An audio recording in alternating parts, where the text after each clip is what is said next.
Looking east up the Detroit River, photo, Todd McInturf / The Detroit News, by photo. For way too long, the Detroit narrative arced only one way downward. It's the nation's poorest city.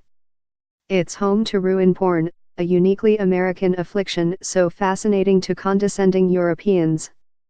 An economic revival of this moribund municipality was considered about as likely as peace in the Middle East.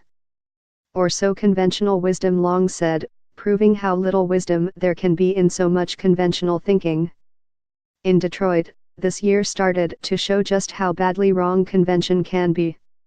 Ain't it sweet? Recall the dark days of 2008, when automakers teetering on the edge of uncontrolled collapse shook Washington and terrified the ancestral home of the American auto industry. In the Great Recession, property values plunged. Unemployment soared, redevelopment stopped. Population declined. And the city that put America on wheels, that helped build the modern middle class with rising wages and improving standards of living, looked as if its defining industry finally could be reaching the end of the road. It wasn't credit, enormous financial challenges that made bankruptcy and change inevitable. Credit, American taxpayers and a new cadre of leadership willing to make the kind of decisions their predecessors would not, because it would be too hard, too disconnected from a self-image of infallibility. I reprise this history not to dampen holiday spirit or to wallow in the past.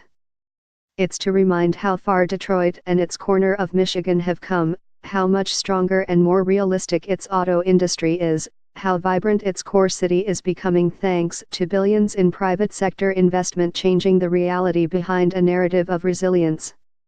With apologies to my friends at the Detroit Regional Chamber, that's no chamber sales pitch.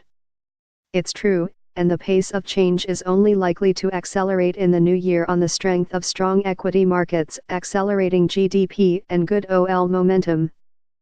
It's true the Ilitch family's billion-dollar district Detroit development, anchored by Little Caesars Arena, is open and just beginning to transform the area connecting downtown to Midtown. It's true that Dan Gilbert's real estate makeover is creating a kind of buzz this town hasn't seen in decades. It's true that construction is beginning on the J.L. Hudson site nearly a generation after the city imploded the iconic building. It's true the New York Times is calling Detroit the most exciting city in America, the journalistic equivalent of hell freezing over. It's true that entrepreneurship, the spirit that helped build industrial Detroit roughly a century ago, is experiencing a renaissance inside the city. It's also true the exodus of college grads from Michigan is reversing, and one of the reasons is the opportunity a place like Detroit offers. None of this, however, is guaranteed to be permanent. No town should understand that better than this one, given its history of conflict, mediocrity, and willful self-delusion born of last century's affluence.